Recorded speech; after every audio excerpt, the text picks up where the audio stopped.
Boom, boom, chickity, chickity, chanka. How's it going, everybody? It's the Flying Pig here on Flying Pig United with another cheeky edition of the evening transfer roundup show for you. I hope you're all having a good day and have had a good evening and not been waiting too long for me to get going. Thank you very much for stopping by and getting in here. Let's see who we've got in here. Oh, shit, that's loud. We've got Marius Prime. What's going on? Brendy B. Mrs. P. Cake Bandit. John O'Denton. PayPal me money. That's a questionable name, my friend. That is a questionable name.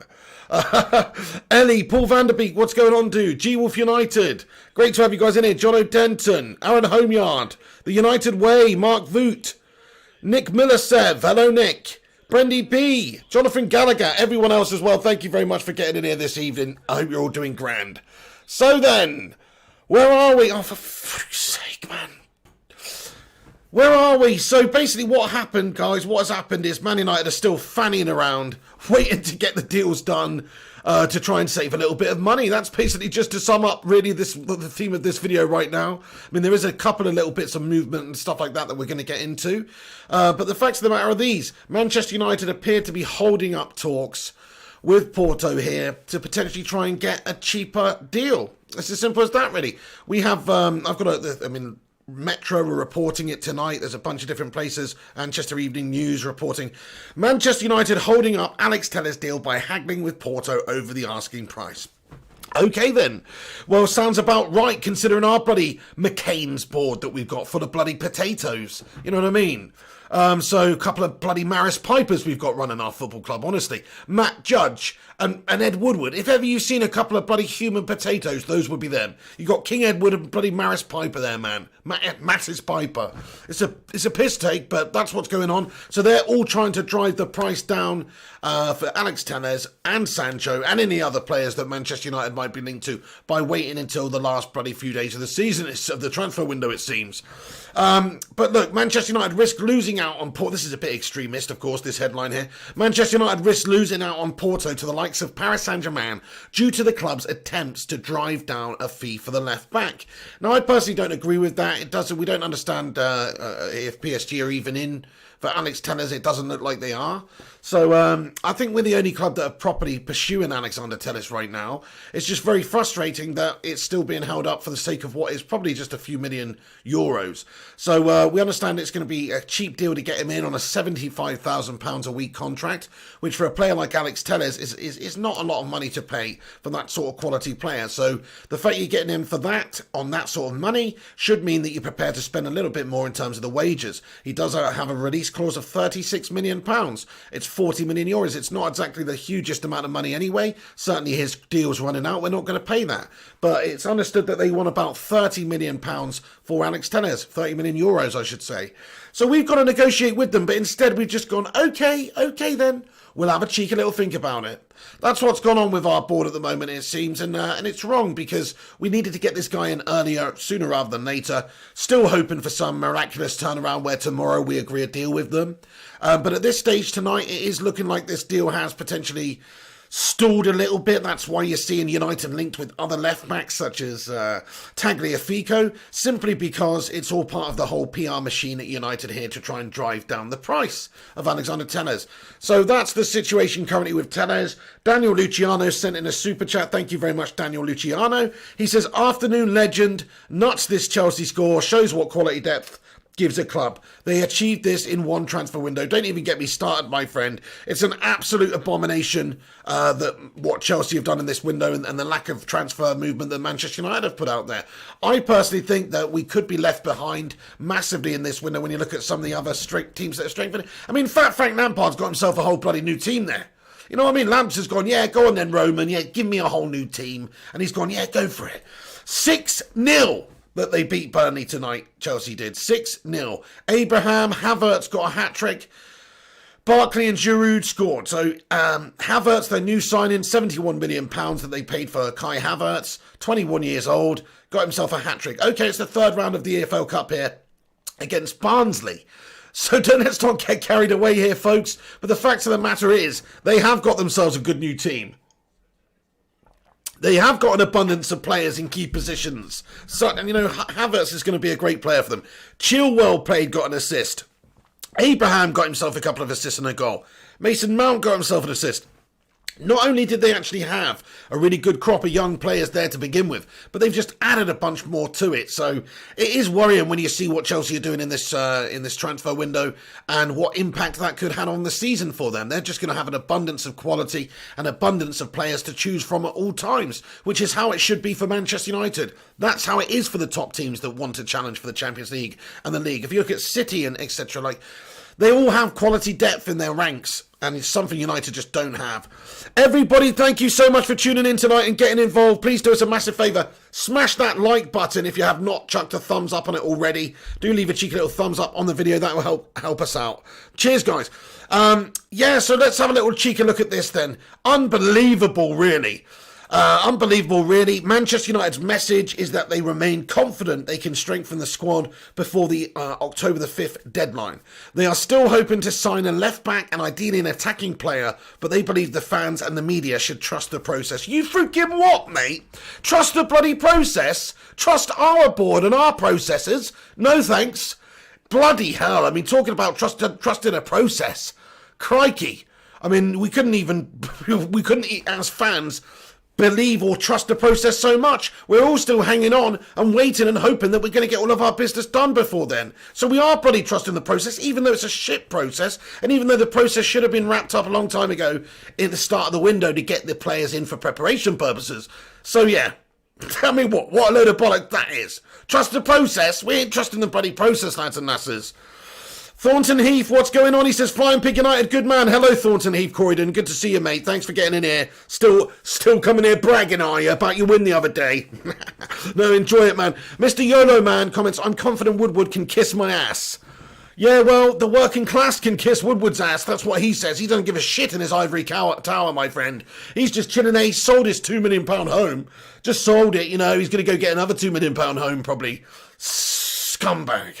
Honestly, the fact that they haven't done the business that they deserve, that they should have done so far, it makes me want to say derogatory things about them. It does. It makes me want to call them wank stains, guys. That's the sort of, I want to call him a potato-headed bobblehead fool.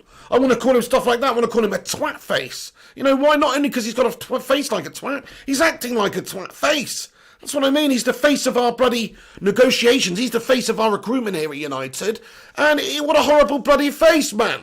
To be the head of our, if I was a potential player or an agent meeting him for the first time trying to get negotiations done, I'd say, see you later on, pal. Mrs. P. Cake Bandit getting in a crazy super chat. What's that all about, love? Timer out. She says, thanks, Mr. P, for always being a legend and always support recently. Oh, no, don't wait. She says, I love you more than cake, and that's definitely saying something. You're all amazing Bacon Brigade legends. Everybody stick a cake emoji in the live chat for Mrs. P there. She's feeling needy. Everybody stick a cake emoji in there for her. Thank you very much to everybody who's watching. Thank you for that, Mrs. P. Hopefully she's feeling a bit better now anyway. Aaron Homeyard, PT Hero, he says, enough is enough. Woodward out, Glazers out.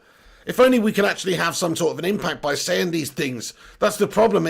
I don't understand how we can make our voices heard really at this stage with what's going on. People would turn up at the stadium anyway, even if it wasn't COVID situation. People would still turn up and they'd still come and watch because they want to watch the games. I get it, but people have to sort of act and show with their wallets at this moment in time that we're not happy. Not that much is going to happen from that because we know what our board are like.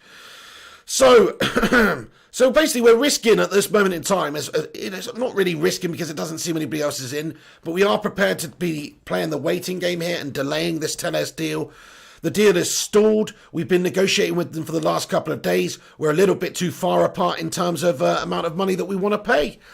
We believe we can basically drive the price down a little bit more by just waiting a little bit longer, by having all these links to other players, by having supposed interest in other players, Tagliafico and all these sorts of, other players and that kind of thing. So that's what they're trying to do. They're trying to drive the price down by waiting, playing the long game like they always do. And it's just plain wrong, guys. We know that. It's a disgrace. The two clubs are still no closer over an agreement as we understand at this moment in time. Porto want a bit more than we're prepared to pay. Solskjaer has earmarked as many as 4 different signings. This is the information that we're getting out from this meeting that they had Monday. Earmarked making as many as 4 different signings this summer. We've considered a midfielder, a left back, a right winger, and hopefully now a centre-back. This is what we're hearing, but the facts are the facts. We haven't actually been linked with any proper centre-backs right now. Yeah, sure, we've been linked with Upamecano, but there's no movement from the club. We've been linked with Badiashile, but there's no movement from the club. So it's just more piss-poor propaganda from our board, more piss-poor leadership, the blind leading the blind. You know, we've basically got Stevie Wonder as the captain of the Titanic right now. That's what it feels like to me. It's like, not only is this doomed, is this ship doomed, but the person leading us is blind. No disrespect to Stevie Wonder, I bloody love Stevie Wonder. You know what I mean? I just called to say, fuck the Glazers. And I mean it from the bottom of my heart. You know, I love Stevie Wonder, but I'm just saying, it's like the blind leading the blind here at United. They're on a crash course. They're on a collision course here with the bloody mid-table mediocrity. That's what it is. The iceberg is mid-table mediocrity, and they're on a bloody collision course with it. And unless they got somebody with a bit of cojones about them to do the job at the top there in terms of a director of football, we're always going to have that situation. Because, you know, it's quite appropriate, really. Harry Maguire's got the turning circle of the Titanic. Daniel Luciano with another super chat. Thank you, Daniel. We comment, confirmed rumour. After much consideration, Pig is officially moving forward and buying Manchester United. Fabrizio Romano. Dude, if I won the Euro Billions, that would be one of the sickest ever things, wouldn't it? If you just read the paper tomorrow. New family, the Pig family, new family looking to take over Manchester United in £4 billion sale. That'd be the sickest news ever, wouldn't it? But yeah, hopefully I wouldn't be hated like the Glazers if that was the case, to be fair. I don't see I could do a worse job than those twats, though, in all honesty. At least I was a fan of this football club. We'd have the right idea. Marius, thank you very much, Daniel Luciano. Marius Prime says, go kick that crap, Glazers, haha. Daz Sweet says, Woodward is a serial liar. Absolutely, absolutely. He's a serial twat as well, to be honest with you. Right, so yes, so we want to get a left back, a centre back, a midfielder, right winger, but none of them are happening at the moment. What we're supposed to be believing is that they're going to be bringing them in before the 5th of October. And we're just all supposed to eat that up and take it and expect that they're going to do that. There's the Jadon Sancho situation where they're dragging it on to try and get a cheaper deal come the end of the window. There's the Tellers deal, which now appears as if they're dragging it on to try and get a cheaper deal. And then there's other players that we're being linked with who we're not actually having any concrete movement with that we should be having. Do us a favour, lads and lasses. There's almost 150 of you tuning in right now. Please smash that thumbs up button if you have not done so already. Leave a cheeky little like on this video. Give it a share as well if you can on social media. That would be absolutely sick as fook. Thanks to all you guys that do that as well. Shout out to the Aaron Homeyards of this world. Represent. Shout out to the Matty Rushmeisters of this world. Represent. You know, all the people that are giving it shares on social media, etc. Thank you so much. Really appreciate it, guys. Jonathan Gallagher says the Glazers are scumbags. That's putting it mildly, isn't it? Roland Akinbote says, ooh, Pig, you farted. What is wrong with you? Perfectly natural bodily function, my friend. I didn't fart anyway. You're just a child. Marius Price says, I miss the big Sir Alex Ferguson, guys.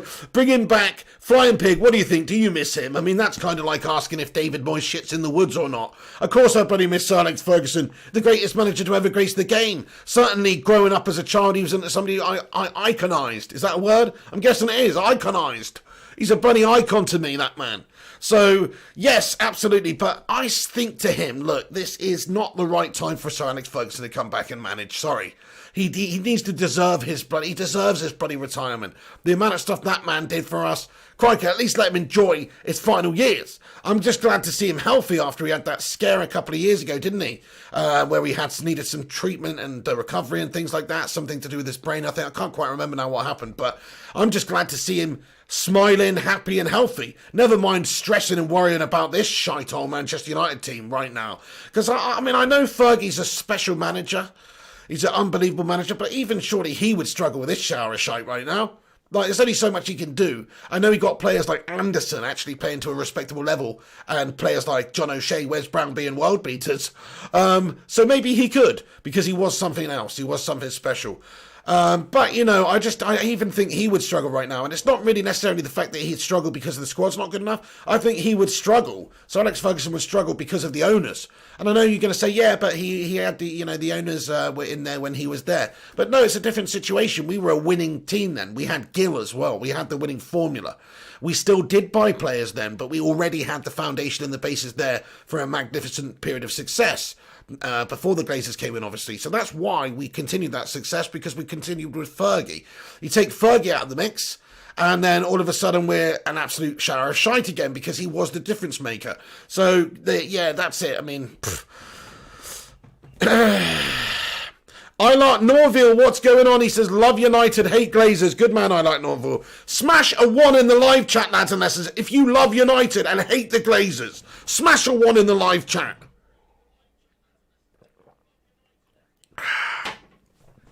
Becky Hope, how you doing, Becky? She says, Pig, when Sir Alex had brain hemorrhage, I sat and cried. So glad he pulled through. At least Sir Alex now can watch every game and enjoy it. I'm in his retirement. He's one special manager. Absolutely, Becky Hope. I agree with you, He should be able to just enjoy it now. He's done his bit for this great football club. He's left his legacy on this football club. Unfortunately, his legacy isn't worth as much as it should be because of the owners that we have shackling this football club. Like, he left us, he should have left us. He did leave us in a fine place, really, but it's what they've done since that has taken us down. Okay, you can argue that the squad that we had finished with at Fergie's departure was not the strongest United squad he'd had in that time. Far from it. They still won the league. So it wasn't like he left us with a complete shadow of mess there. No, we'd still won the league with that very team. So, look at all those ones getting in there. That's right, love United, hate the Glazers, man. What a bunch of scam. Footy Talk says, Pig, do you think Tellez is coming? I do, Footy Talk, just to give you a little update. I mean, I do, but I just am frustrated and I don't know when. Hopefully it'll be in the next few days, but the chances are, look, this deal's stalled at the moment. They're trying to get the negotiations sorted out, but United are too far apart from Porto at the minute. Porto want closer to £30 million. We want to play them closer to £20 million. That's what it is at the moment. We're haggling over peanuts, effectively. We could surely meet them in the middle somewhere and get the deal done much more rapidly than what we're trying to do. But the problem with our board and our owners and our recruitment team is they are happy to do that. They're looking at the bottom line. They don't think about the preparation and what you could lose by not having these players in there for the start of the season. They don't think about what impact that could actually have on not having the competition in places, not having the certain key players in key areas that you need. They don't think about that. They just think about the bottom line. How much can we save? How cheap can we get this guy for? So that's why I think maybe the Tellez deal may take a little bit longer than we were hoping. We were hoping it was going to be done this week in a few days, but look, still hoping that is going to be the case. But I've just got no faith in what we're doing and no faith in the hierarchy of this football club that they can actually oversee a quick transfer of a player anymore. I know they did it with Donny, but that's different situations. Probably the fact that we've got Edwin van der Sar over there doing the business for us, you know what I mean? That's actually got that one done. And just that he's trying to find a good place for Donny, basically. You know, that's sort of like the vibe I got from that one. If without Edwin, we'd have probably screwed that one right up too. So that's the vibe I'm getting from United at the moment. It's just a complete mess. The board is lackadaisical, and they haven't got a clue what they're doing. Unfortunately, smash a 1 in the live chat if you hate this board. Right then, let's get on to some more informazione for you, lads and lasses. Oh my god, I mean, look, it depends. Yeah, Juan Bernat has got an injury. So he's got a knee injury, and he is, of course, PSG's left back, right? And I think he's got some sort of a knee injury, so maybe PSG are looking to target another left back right now. That's what I'm hearing on here anyway. I don't know if this is legit, but that's what I've just seen. So I think that's quite interesting. Taz comments, I told you this morning, guys, PSG is on Tellez. There you go. Well, PSG, I mean, wouldn't that just be fitting and almost deserved of this Manchester United board and owners and team and everyone at this football club if we let Alex Tellez pass us by? If we let Alex Tellez pass us by, that would only be the board's fault and the owner's fault and everybody's fault for not being prepared to spend that tiny little bit of work. The chief exec, Woodward, and the recruitment twat, Matty Judge, really, it's going to be their fault. Mainly because, of course, they had the opportunity to get this deal done early. And I'm not saying we are going to miss out on this deal. I'm not saying PSG are going to come in for him. But why the bloody hell would we even make it possible for that to happen? We should have just got the opportunity, when we had the opportunity, got it done. Instead, we're waiting for PSG to come sniffing around. It's stupid, man. It's absolutely ridiculous. So yeah, there's a little update just in terms of what's going on with the situation for Alex Telles. If you're just getting in here, Alex Telles wants to come to Manchester United. It's understood that he's very much so interested in wanting to join. Man United, we're still haggling with FC Porto over Alex Telles. The two clubs remain apart on the valuation on Wednesday. So speaking today, they are still miles apart in terms of the valuation of the player. Porto want more than we're willing to pay, and we're not prepared to go over 25 million euros at this moment in time. But a deal is still likely to progress when a compromise can be reached. This is just some reporting from Ducker of the Telegraph here. He says it's still likely, James Ducker, it's still likely to progress quickly should a compromise be reached. So that's what they need to do. They need to make a bloody compromise then. They need to meet them in the middle. They need to get the negotiations done. I really don't understand what's so slow about our negotiations, though. Shouldn't it just be a case? It's nothing like FIFA, is it? You know when you go on FIFA in the career mode and you go in there and it's like, yes, how about 115 million for Sancho? And they go, no, we want 140 million. And you go, okay, what about 125 million? And they go, no, we want 132.5 million. And you go, okay, how about 127.5 million? They go, we want 130 million. And you go, how about 129 million? And they go, done. It's not like that, is it? Evidently with our bloody board. Because I know it's obviously not like that, guys. I know it's obviously not like that. There's a lot more to it than that when you're talking about real money and real investment in these players. But boy, oh boy, I do wish it was like that. And I don't see why it can't be like that. When you've got the agents, when you've got the reps, when you've got the representatives of Porto and Man United and the player and everybody in the same room, why can't you just thrash it out? Why can't you get it thrashed out there and then? Why can't you go back and forth and negotiate? Why are we sending our transfer negotiations by carrier pigeon? Why are we doing that? It makes no sense. Jarvis Cocker with a super chat. Thank you, Jarvis. He comments, if we sign Sancho for £105 million on a 5-year contract for £300,000 a week, it'll cost a stunning £183 million. No wonder it takes time. PS hate the cases. Yeah, I mean, it's a ridiculous amount of money, man. You're spot on about that one. It is a ridiculous amount of money. I don't think they'll be paying him that amount of money per week, though. 300 grand a week. We've only got two players who are on that much, which is, of course, Paul Pogba, who should be sold, in my opinion, if he's on that much, because he doesn't live up to that, let's be honest now. And David De Gea, who you could argue the same. So, crikey. So I don't see Sancho costing 300k a week, but I hear you though, it's a huge investment. This is why it's taken so long. This is why they're doing all the figures and going back and forth and scrimping and saving. But it's also the same reason why we could lose out there, Jarvis Cocker. It's why we didn't get Bruno until the end of January. Imagine what we could have achieved with Bruno at the club at the start of the season last year. We keep saying that point, it's a fair point. Bruno Fernandes would have been massive for United from the start of last season, but they were prepared to wait and just get him for a bit cheaper. They did get him for cheap in the end. I think it was, 49 million with a bunch of add-ons? Like, they got him for pretty damn cheap in the end, a player of that quality. Instantly doubled his value, really. So it was worth it in one way. But in another way, we could have done with that player way earlier. So it depends how you look at it, really. It depends how you look at it. What would you rather do? Get the player in at the start of the window and pay a premium to do it, or wait until the end of the window and get him for cheaper? It's as simple as that, really. But the season's already started. Gideon MJ, he says Sancho is worth 300k a week regardless. Yeah, no, fair play. I mean, look, I'm not saying he's not worth 300k a week. I just find it hard to believe that you could keep everybody happy by getting Sancho in the club on 300 grand a week with a big money move. When you're a player who's 120 million or somewhere around there, surely you've got to be getting the big bucks in the wages too, no matter your age. If you're good enough and you cost that much, surely your wages going to be in keeping with that. So I get that, and that may happen. But I'd imagine like players like Rashi, players like Martial, Bruno, these guys, they're going to want some sort of parity, aren't they? I wouldn't be too happy if I was Rashford or Martial or one of these guys and 20-year-old Jadon Sancho comes in from Dortmund and he's getting paid a shit ton more than me. I'm just saying these are real situations you have to factor in. It's not just about the one player, it's about keeping every single person happy. And most of our players, I think, are not prima donnas like that and would really get to combative or kick up too much of a fuss about that. But still, though, I can't imagine they would pay him 300 grand a week when you got Rashi on 200k a week. I don't know, maybe. I'm thinking 250 grand a week. Get your thoughts and opinions in the live chat on that one. Put your figure in the live chat. What amount of money would you pay Jadon Sancho per week, or what do you think he's worth? How much do you think Jadon Sancho's worth in terms of weekly salary at Manchester United? Stick it in the live chat, guys.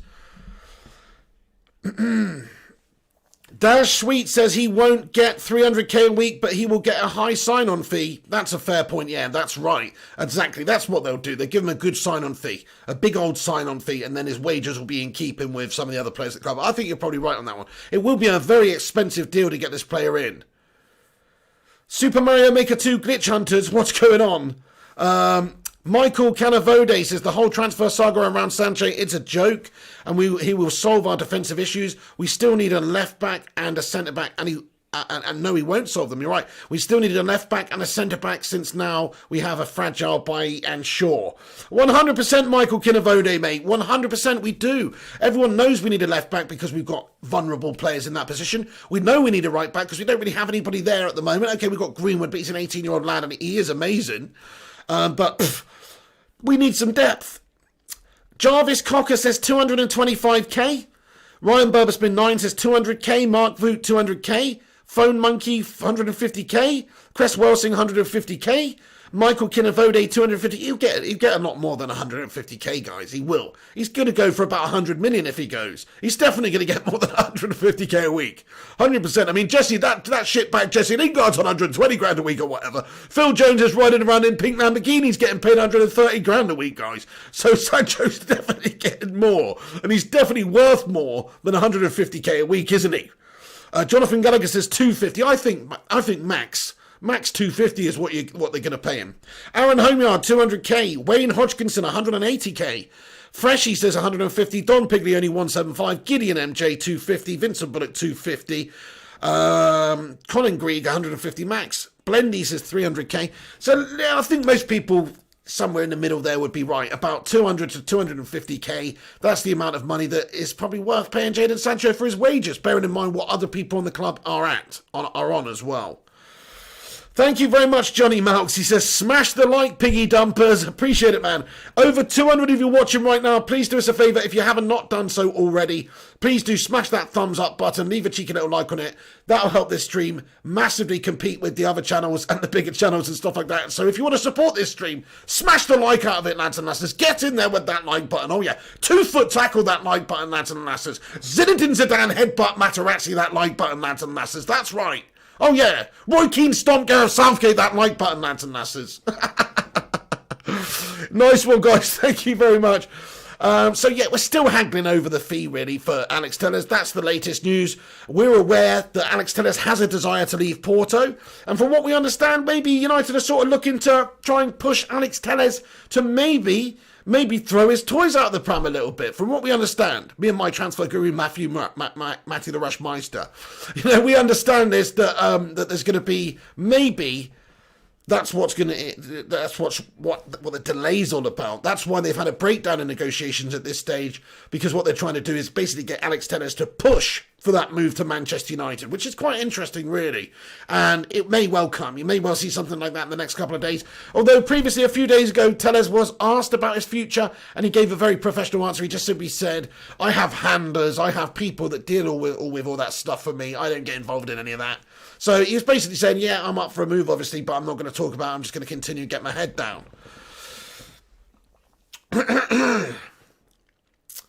Nice one, guys. Right, okay. Paul van der Beek, what's going on? He says, I love the Flying Pig United YouTube channel. Thank you so much for that, Paul van der Beek. Zen Lol as well, getting in here. Thank you for your comment. He says, Bayern would be stupid to sell Davies. Oh, there's no way we'd be getting Alphonso Davies. There's no way we would be getting Alphonso Davies through the door, lads and lasses. That's definitely a no. Nathan Saifa says, United is always wanting players to throw their toys out the pram. Bunch of idiots. That's right, Nathan. If it's not them, it's us. It's our own players throwing the bloody toys out the pram. But you're right about that, Nathan. We do. We seem to be trying to plant these seeds all over the place to create this unpleasurable environment for clubs where they want to sell, whether it's from a PR perspective, where we're linking, constantly being linked with other players, or it is indeed maybe pushing for players to maybe want to move away from their club and make it known. So I agree, man. I think it is kind of piss poor. Don Micleone says, evening, if you're distorting, what are you on about a bit? I'm distorting a bit, am I? How am I sounding for everybody else? Genlo says, it's an absolute shambles, mate. Oh, no. JP says, pig, no more transfer talk. That's what these shows are, JP. They're transfer talk shows, mate. Like, that's what it's called. It's a transfer news show. We do a daily roundup in the evening at 9:30, JP. Are you just realising this?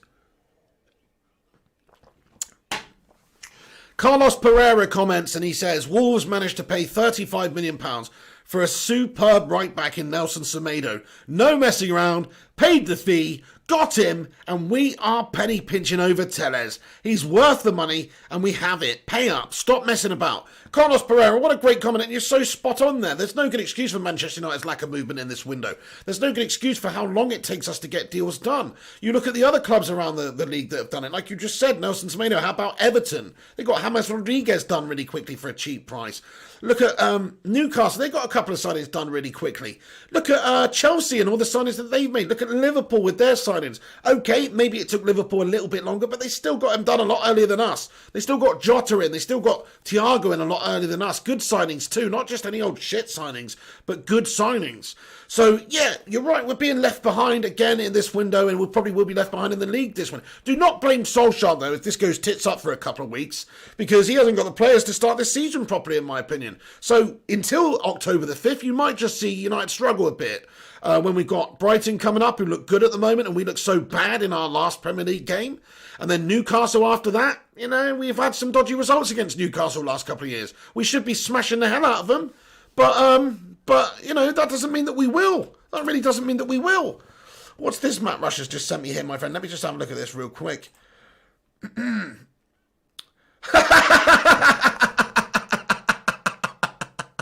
That is brilliant, Matt Rush. What? Ryan Reynolds, you know the Canadian actor Ryan Reynolds, has been revealed as a potential new investor in Wrexham AFC, who currently plays in the English football fifth tier. What the fuck? Wrexham's new owner, Ryan Reynolds. What the bloody hell, man? Deadpool buying the football club. That's mental. Come and get us, man. I don't know how much money he's got, but come and get United. Never mind bloody Wrexham. We need some investment. We need a new owner. I'd rather Deadpool was our owner than those bloody dead bells. The Glazers or whatever you want to call them. Those complete freaking jebens. But seriously though, that is hilarious. That's just tickled me, that has. Deadpool as a potential new owner for Wrexham. What? JP says Deadpool, and that's mad. Jonathan Gallagher's laughing his head off there. Hey, that's hilarious, Matt Rush. Thank you very much for sending me that, dude. It looks kind of legit. Maybe, just maybe, Ryan Reynolds is going to buy Wrexham Football Club, my friends. What the bloody hell? Now we've seen it all, eh? Now we have seen it all. Oh my God. Smash a 1 in the live chat if you'd like to see Deadpool come and be the new chairman of Manchester United. Oh my God. No, that would be sick. That would actually be sick. I'd love that. God almighty, why can't we just get somebody who would love this football club, who's super rich? Wouldn't you love it if you found out Elon Musk was a closet Man United fan? And he just wants to come and buy this football club and, like, you know, get Tesla across the shirts and Tesla this, Tesla that, and everything. That'd be sick.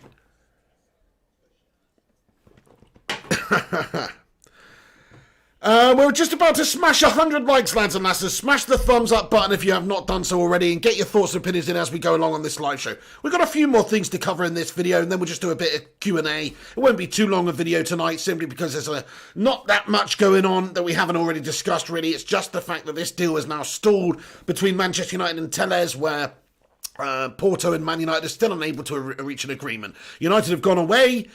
We are basically playing the waiting game. We're trying to drive the price down. That's the situation at the moment with Alex Telles and Porto. Porto are trying to hang on for a little bit more money. But of course, as the days do approach the final hours of the window, the price will go down. The price definitely will go down.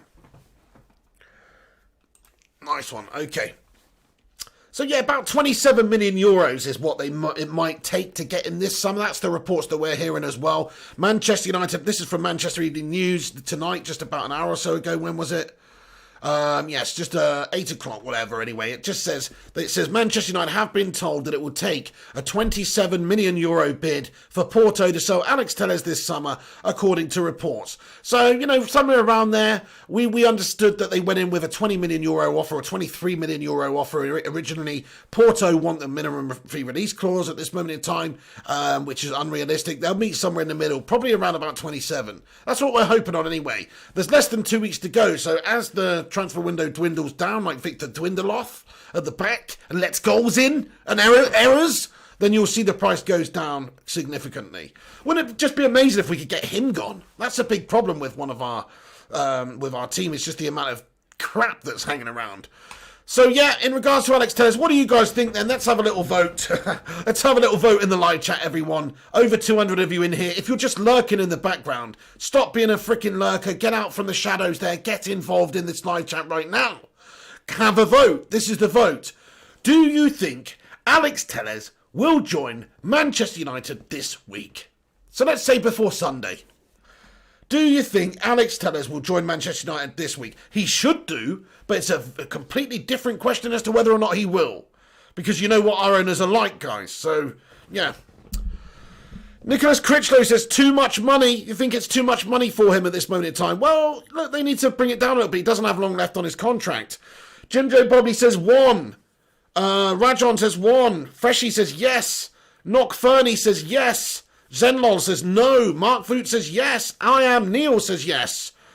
Oliver H says no. Aaron Homeyard, yes. Becky says yes. Mr. Yodaman, no. Ryan Berber, yes. Archie, no. Michael Fletcher, no. JTR for the Reds, I don't think so. JP says yes, it's got legs. Palmerius, no. Wiggy, sadly not. No. Mohammed Colley, Archie Assander, Colin Krieg, Oliver H. Arsad Issa says no. Mohammed Colley, no. Wayne Hodgkinson, no. Blendy says no. Daz Sweet says no. Mohammed Colley again says no. Right, guys, so a lot of you think no. A lot of you also do think yes, to be fair. This is my thoughts on it. I think we are going to end up with him, but it's just going to be probably next week sometime. I hope I'm wrong. I hope they announce it tomorrow, which they could. I mean, there's no real reason why they can't do that. This is how it would be. United go, we'll go back with a 27 million quid offer or something like that, 30 million euros. They go, yeah, whatever, we'll take that. You get the deal done. He flies over to Manchester, has the medical, paperwork's complete, bish bash bosh, transfer the funds, get it all done and dusted. He's our player. So it shouldn't take that long. It shouldn't take that long. When you've got an interested party like Alex Telles who wants to come to play at United, and you have a manager who's desperate for new acquisitions and he wants Alex Telles to come, and you have a club that knows that the contract's running out and they're going to have to cash in if they want any sort of decent valuation for him, then that's going to suit all parties, isn't it? It's not rocket science. So I'm hoping it can get done sooner rather than later. We know that we're still negotiating with them. We know we're just trying to iron out the details and try and meet them in the middle somewhere. But as we know at this moment in time, it has stalled due to the fact that United are trying to drive the price down, due to the fact that we're trying to look for other players, PR machine, pump all this stuff out, link with bloody whoever at left back now, just because it may put a little bit of pressure on them than if we're seen to be linked to another player in that area. So yeah, First Class Gamer, how's it going, First Class Gamer? Good to see you, mate. He says, my little flutter came in. Nice one, mate. You won a bet. That is sick. Good man. Welsh Red says, imagine the Hulk as our owner, smashing up the director's box. Hey, man, that's what we need, dude. We just need Dr. David Banner taking names, losing his shit every time, and turning into the Incredible Hulk. That would be sick. And mashing up the Glazers. Kayam says, no First Class Gamer. What does he say, First Class Gamer? What does he say? Kayam equals Loki Jones. Oh, could quite possibly be. Freshie says, bring them likes up, ladies and gents. Thank you, Freshie. Yeah, if you haven't smashed the thumbs up yet, please do. Mr. Melt Deadwood. Oh, it's Mr. Melt Deadwood in the house. How you doing, Mr. Melt Deadwood? We all know a lot about you, Mr. Melt Deadwood. How dare you show your face around here? David Murphy says, let's face it, we're doomed. We're all doomed. Zek says, hey, pig, just got in. Great to see you, Zek. Charlie MFC says, Luton away, tick, Brighton away, question mark, then Chelsea away, cup run for F's sake. Oh, my God. Oh, my God. Right then, so let's get into the rest of the news then, folks. We've talked about this Alex Telles situation. It's a little bit mixed. A lot of you are not quite convinced that we're going to be getting him in this week. Smash a one in the live chat if you think we're getting him this week. Smash anything else if you don't. But a lot of you do not think that we're getting him this week. But let's have a look at this then. So it's being reported that the demands, Manchester United have made certain demands for Sergio Romero. So, you know, there's been interested parties in Sergio Romero this window. Well, the reason none of these interested parties have actually progressed in talks, really, it's for two reasons. The first reason is Manchester United actually do want a substantial fee on top of the fact that he's on big wages. So United want somewhere over 10 million euros for Sergio Romero, which is absolutely preposterous, really, considering he's on 90k a week. That's right, £90,000 a week Sergio Romero is on at Manchester United. That's what's being reported here. £90,000 a week.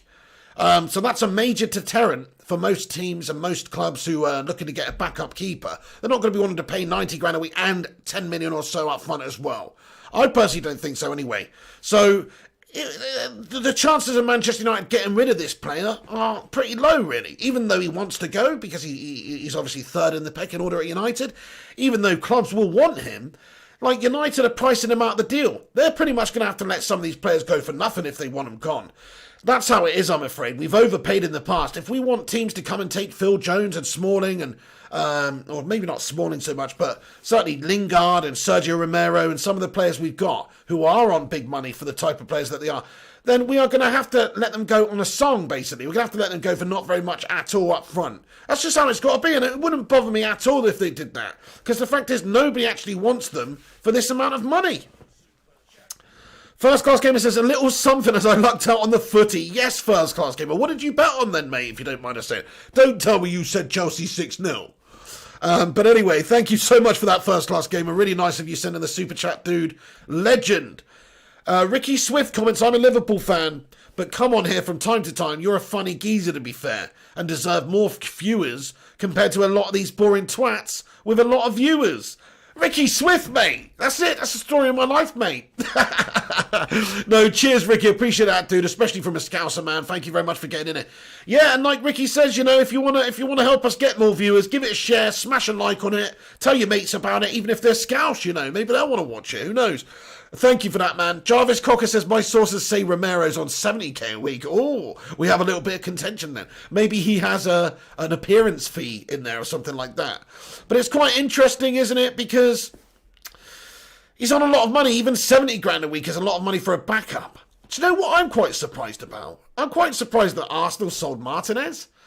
I kind of thought Martinez was their best keeper. I mean, I don't know about you. I know Leno is a good keeper. We've got a couple of Arsenal fans in here, the likes of Ruddy and First Class Gamer, in fact. So what do you think? Who was the better keeper? Smash a 1 for Martinez, smash a 2 for Leno. I personally thought Martinez was the better keeper, but there you go, they sold him, man. So I find that one a little bit strange. I know, JP says they sold him. Yeah, that's right, they sold him.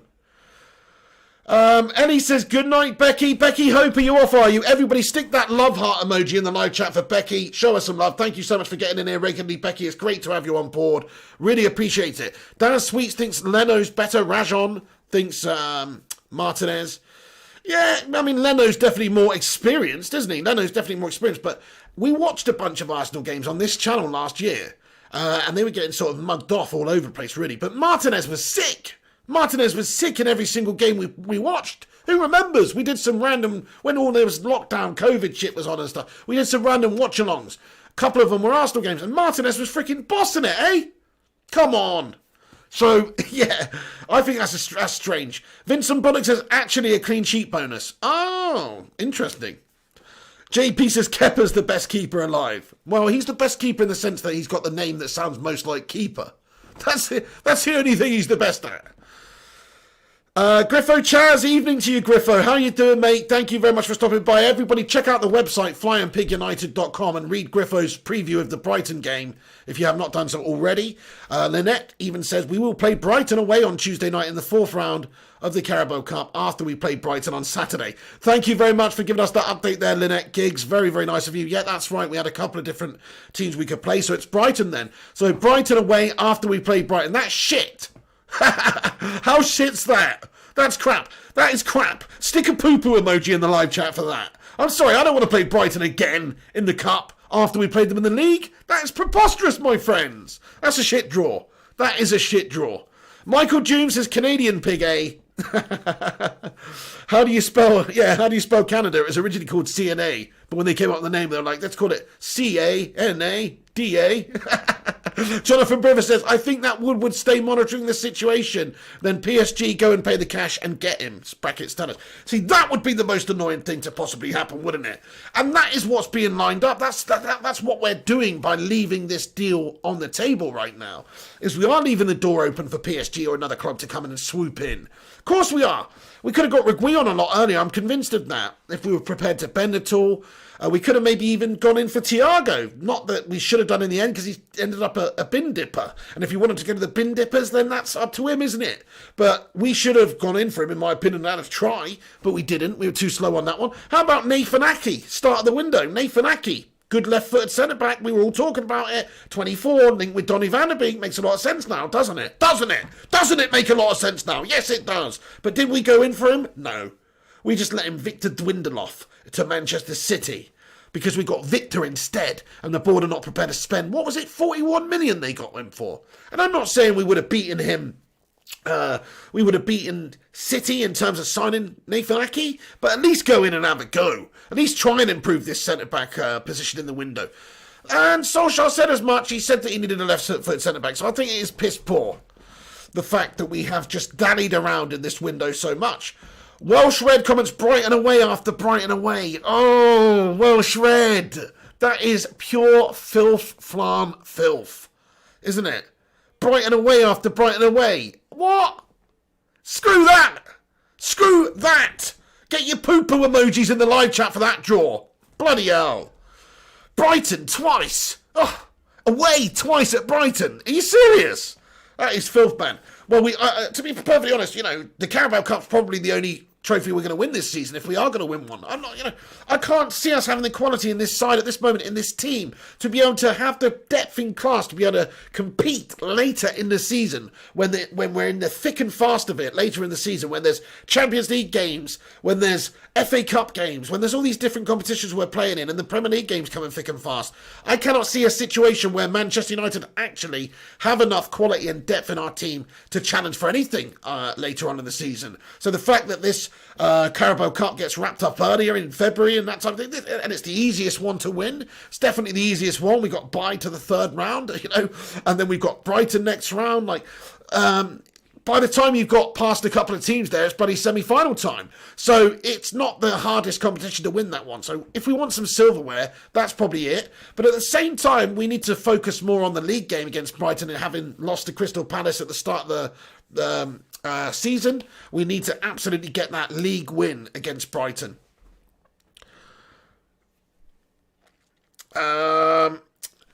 What's was Vusi says, thoughts on Mark Goldbridge? Tit. No, Mrs. P says, no, he's thorough, but, yeah, that's a good word. Mrs. P, Cake Bandit with a super chat. She says, thanks for all the nice comments, everyone. See you Sunday, Barry Sheedy. Night, everybody.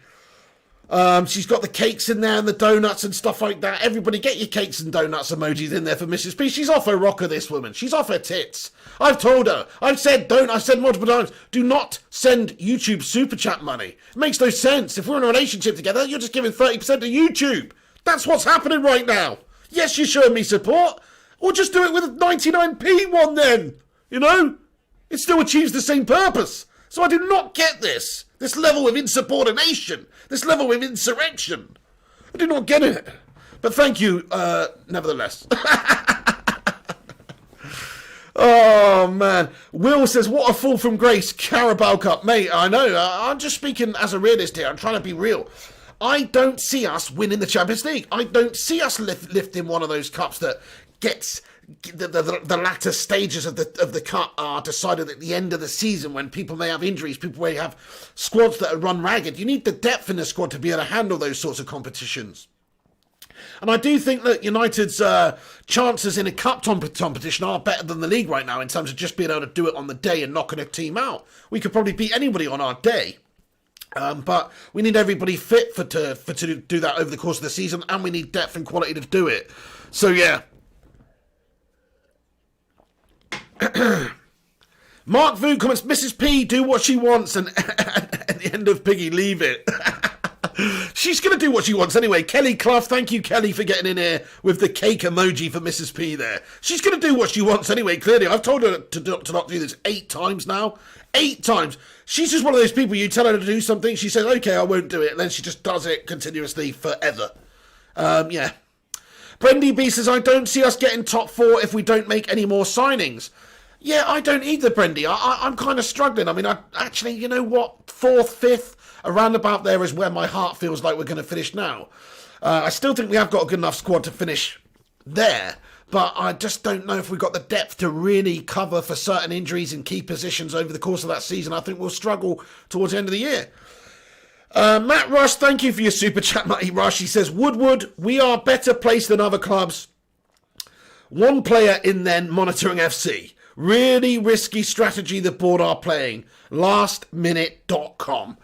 Matt Rush, 100%, that's it. I mean, Woodward has come out and said all sorts of bullshit like that this transfer window.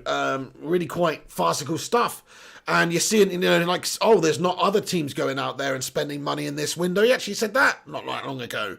You don't see Liverpool and other teams spending money. Oh, what happens when then Liverpool do spend money? Then all these other teams spending money and get the players in. So I agree, man. We are just monitoring players at the moment and trying to get them for as cheap as possible come the end of the window. It is a lastminute.com situation, Matt Rush, and it's a disgrace. Thank you so much for that, Matt Rush. You're a top man, dude. And yeah, you bring up such a great point. That's what we're trying to do. We're putting all of our eggs in the last-minute basket here. If we can get them in, come the end of the window, spot on. But if we don't, then we won't. I don't see who we can get instead. Smash that thumbs up button, lads and lasses. If you have not done so already, leave a cheeky little like on the vid. That would be absolutely sick of you. Really appreciate you all for stopping by and getting in here and giving me your thoughts and opinions and bantering with me and interacting with me too. Nicholas Critchlow comments, Carabao, forget the cup, we'll shoot a Carabao. Everyone invited to the barbecue. I bet it tastes good. Hooper comments, we have squad depth but quantity over quality. Yeah, that's right. We got serious depth, man. We got 9 centre-backs, mate. We got 8 centre-backs. Rojo, Smalling, Lindelof, Jones, Twanzebe, Mengi, Maguire. I think there's somebody else I'm forgetting there as well. But either way, we have got a shit ton of depth in those positions. It's just not good depth. It's shit depth. It's not good depth. It's shit depth. Lee Fowler comments, Pig, what 3 signings do you think we could really get? So realistically, what 3 signings do you think I could really get? Who we could really get? These are the 3 signings that I would go for, realistically. Ismaila Sarr. Definitely could get him from Watford. He's 30 million euros, somewhere around there, 30 million pounds. He's 22. It's no risk. Gives us depth. It's not a world beater. No. But he'll develop and he could be a really great player in the future, actually. He's still only 22. I'd get Ismaila Sarr. I'd also get Alex Telles. I'd just pay the little bit of extra money right now and get him in now. I'd get Alex Telles right now. I would also try and look for maybe a CDM. Like, okay, it might not be that realistic, but I would like to see somebody, like a Thomas Partey type player here. Somebody who's just a boss CDM. Proper outstanding CDM. If failing that, then a good young option then, like Uros Rakic, that guy we were linked to a little while ago, is supposed to be the new Serbian Matic. That guy. Somebody like that, a good cheap option, somebody who's just going to help out and give us options in the CDM role. And most importantly, the centre-back position should be the position that we strengthen the most, really. Upamecano would be the man for me. That is realistic. It's just not realistic if you're also going to spend the money to get Sancho. But if you're not getting Sancho, then Upamecano is realistic. Badia Shield at centre-back, 19 years of age, another player that's been linked to us. He's also realistic. He's cheap. He's like 25 million euros you could get that lad for. He's no risk, really. So I'd probably go for those three. And then as a right winger, you have to get a right winger in this window. There's no point ending this window without a right winger, even if it's Sancho or not. You need a right winger. So it wouldn't be Sancho for me. The reason I say that is because you're talking about realism, and the other three signings are not realistic if you sign Sancho. If you sign Sancho, that's your lot. That's all you're getting. You might get Telles too if you're lucky, but that's all you're getting is Sancho. So I would go for probably David Neres. We've gone over this a bit, but I do think he's probably the best option. The fact that he plays for Ajax, the fact that he's a Brazilian international, 23, right winger, really great player, and is only getting better, and is attainable. Like, he's a realistic acquisition for Manchester United. Never mind your Sanchos for 120 mil. We've already done a lot of business with Ajax. They got Daley Blind from us. We bought Donny van der Beek from them. They got Edwin van der Sar there. We can deal with Ajax. Like Ed Woodward's potato head obviously does not put off Edwin van der Sar in the negotiation room. So he's able to get the business done there. I don't know. But that is why I think that would be the best acquisition. So 3 players, 4 players, somewhere like that. I'd go Upamecano, Telles. I'd go David Neres.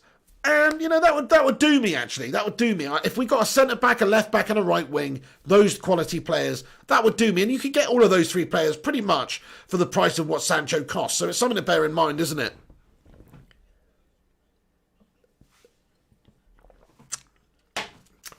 First Class Gamer says, Mr. P makes the teas. Absolutely. I would only trust one of my own teas, to be perfectly honest with you.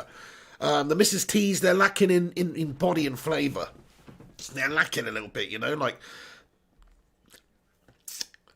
I don't know. I don't think it's brewed long enough. That's the problem. I'm a brewer. I will brew it for a long time. I don't think she's a brewer. I think she's I'm a brewer / stewer. Really, whereas she's just a doer. She'll put it in, give it a little stir, and then just take the tea bag out. That's no good. It needs to brew a long time, I like it strong.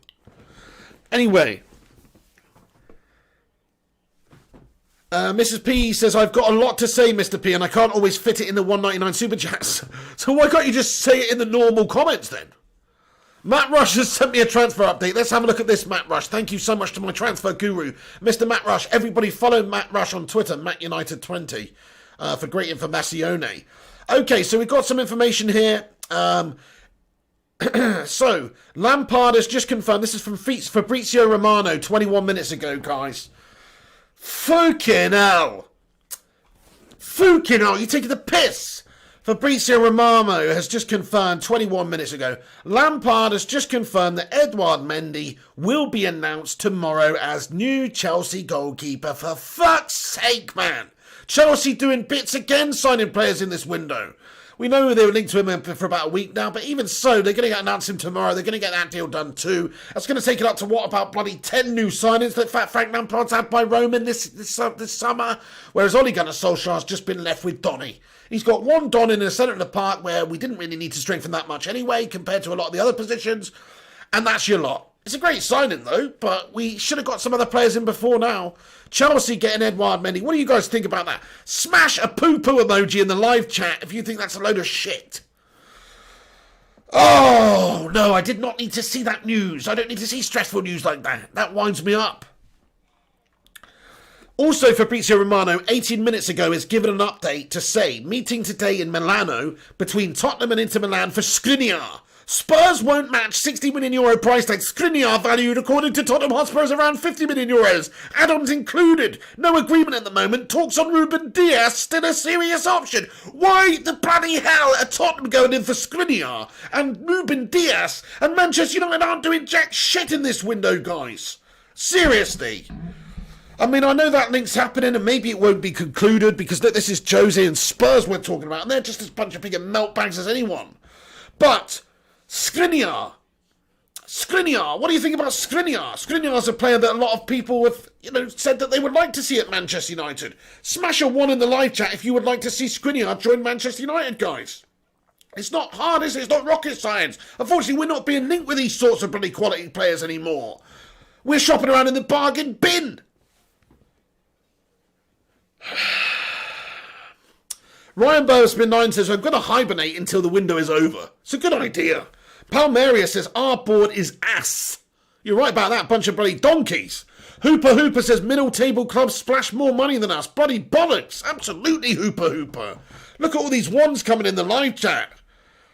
We would have had Skriniar. We would have had bloody Skriniar, though. You know, I'm not saying he's the answer, but, you know, we would have had a player like that.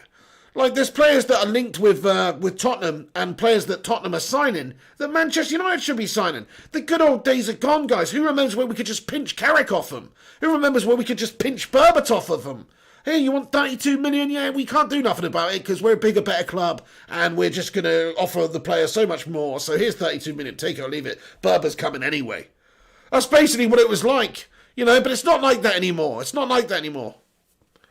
Palmieri says Skriniar over Maguire. There you go. I mean, look, he's a decent player. I'm not saying he's the best centre-back in the world that we could sign right now. I'm not even saying he's the right type of centre-back for us. But it's just annoying that Spurs and these gash holes are being linked with great top-quality players, and United are scratching around for Badia Shield and shit like that.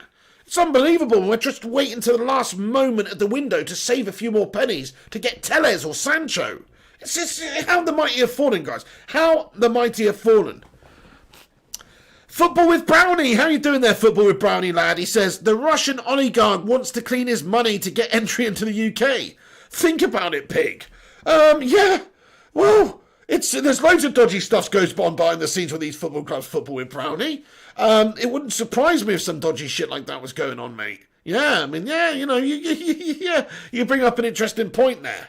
He's spending all this money, it's going all into these different avenues. Well, interesting. I love a conspiracy theory. Phil Mike says we need to start boycotting all forms of income for these rats till they sell up. No point just crying about it. Spot on, Phil. People don't have the cojones or the bottle to do it, unfortunately. And I know you want to watch your club and love your club, and you love your club. You want to watch them and see them succeed and be entertained by them. That's the purpose of football, really. It's entertainment. Yes, it's tribal, and yes, it's all these things, but it's entertainment. And you want to be entertained by your club. And we haven't been entertained by a club consistently for ages now. And it's down to the ownership and the lack of proper investment at the top of the club. So in order to get that sort of level of quality back, I don't think we're ever going to do that with our current regime, because they're just a shackle on us every single window. And not only every single window, but every single year, you know, whether it's dividends, whether it's servicing debts, which they bought the club with, whatever, whether it's just siphoning money out of this football club, whichever way that they can, they do not put 100% back into the club, which that's what I want my chairman to do. I don't want my chairman to be a landlord that's mortgaging it. I want my chairman to be somebody that's just letting you, you know, it's just basically, you know, you got like some sugar daddy and he's just leasing you it basically or whatever. But he's just pumping shitloads of money into or whatever. It's a bad analogy. But the point I'm making is we should be spending everything that this club generates. It should be going back into the club. It should be going back into player acquisitions and recruitment and improving facilities. The stadium's been left behind as well. It's not just the team that's been left behind. Think about Old Trafford and what Alex Ferguson did, building the new stand and improving the facilities over his time at United. And, you know, what a great stadium it was at one point. But it's old now, and it's leaking, and it's got wires hanging from the ceiling and shit like that. And it's not to a good enough standard, you know. We're totally left behind. Look at Spurs' stadium, even Arsenal stadium. These are state-of-the-art facilities. And United's stadium now is not anymore. Maybe in 1990. But right now, it's not a state-of-the-art stadium. 1990 is 30 years ago, guys. You've got to move with the times. You have to improve. You've got to.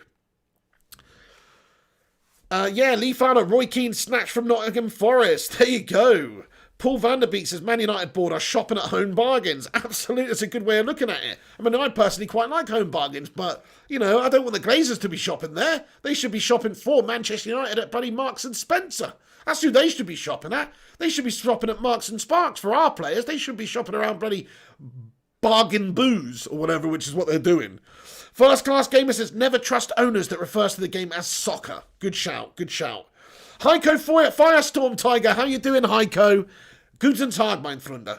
Great to have you in here, Heiko. Thank you for stopping by. He comments, like the stream, people. Yeah, nice one, guys. If you're tuning in right now and you have not done so, smash the thumbs up button. Leave a cheeky little thumbs up on the vid. That'll help us out. Cheers for everybody who does that. Give it a share if you want and get involved. Get involved, lads and lasses. Get involved. We've got a couple of little bits of information to get going off our chest here, and then I will tell you exactly what's gone on. So Solskjaer believes MUFC need more quality fullback options. Alex Telles would provide direct competition for Luke Shaw, freeing up Brandon Williams to offer Aaron Wan-Bissaka cover at right back. We knew that anyway. Spot on though. MUFC demands for a substantial fee for Sergio Romero on top of his 90k a week. Wages have been a deterrent for a number of interested parties. We also knew that. That is absolutely gash. Fabrizio Romano came out on the Here We Go podcast and he just simply said, my feeling is that Chris Smalling is coming back to Roma. So I personally do think that one's going to happen, because even though you could argue that he's the better option to partner with Maguire right now, it's too much of a backward step.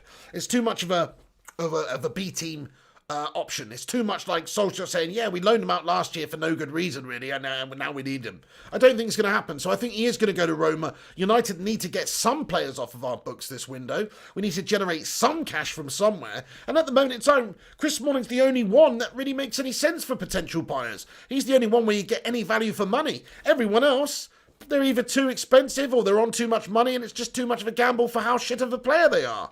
So yeah, Chris Smalling needs to be sold, in my opinion.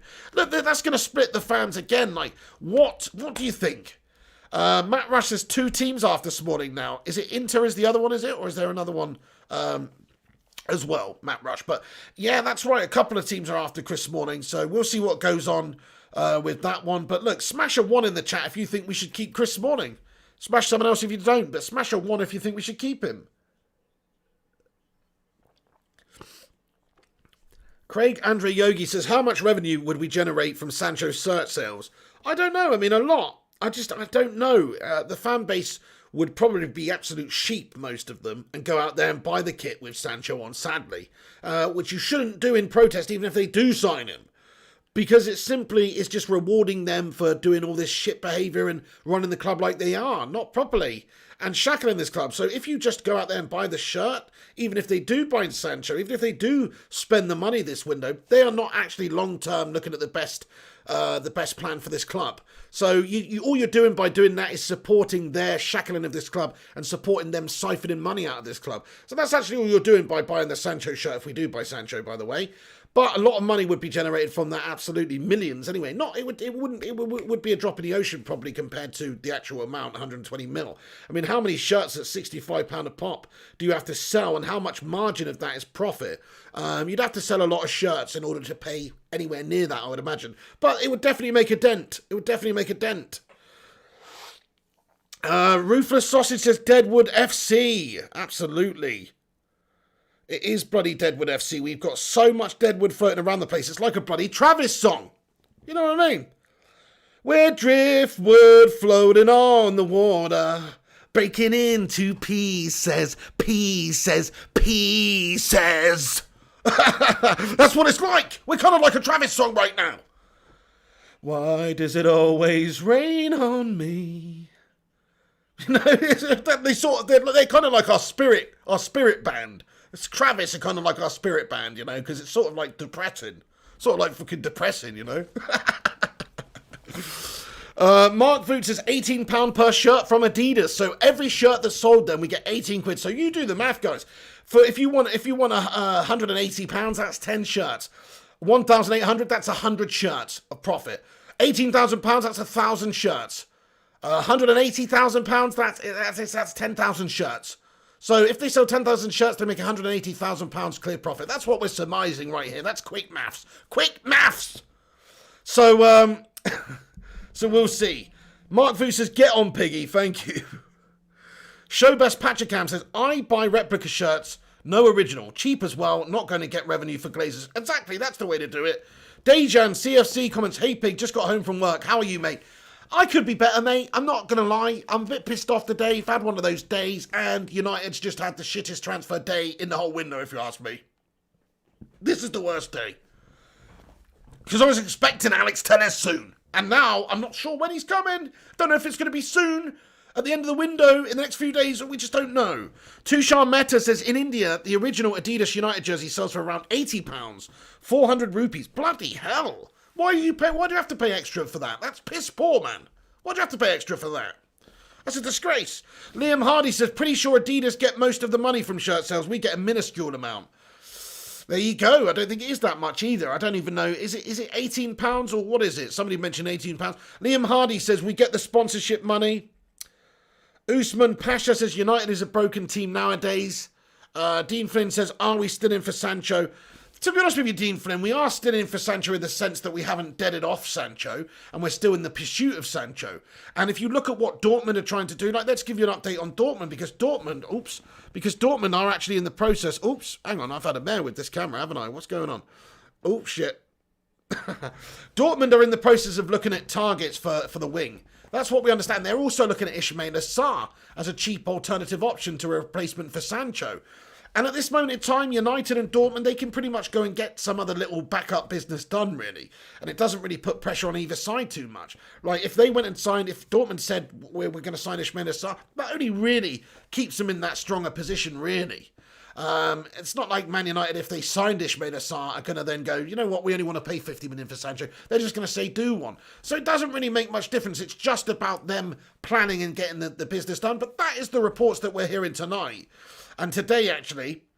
So it remains to be seen whether or not we're going to attempt to get Jadon Sancho or sign an alternative. But at this moment in time, we haven't signed an alternative. So we're just waiting for Jadon Sancho at a cheaper price come the end of the window. That's what we understand. That's probably the most likely tactic for Manchester United. Go in at the end of the window, try and get Sancho for a cheaper price.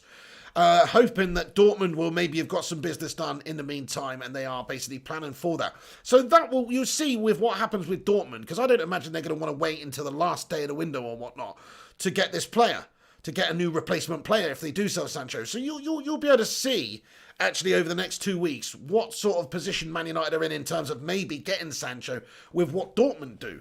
Because I don't think Dortmund, okay, they could line somebody up for last day of the window, but I don't think Dortmund are going to want to mess around like that come the end of the window. They're either going to accept a lesser offer from United earlier on, which would give them time to then go and get another replacement player, or they're just going to sign somebody else, another cheaper option like an Ismail Assar, and have them there ready for when Sancho does leave. So those are the two options, I think.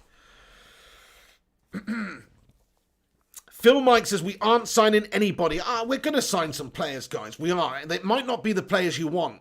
It might just be Tellez, and it might just be David Brooks or Josh King, or it might just be that, honestly. That's legit chance. We've got legit chance it might just be that.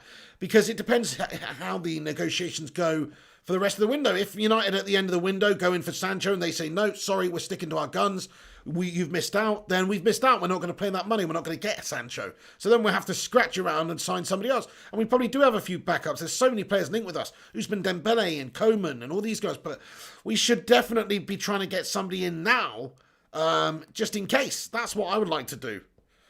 Devil of a Red comments, best transfer would be Woodward to Liverpool. That would be the sickest transfer ever, man. Absolutely. But I think they'd hate him even more than us.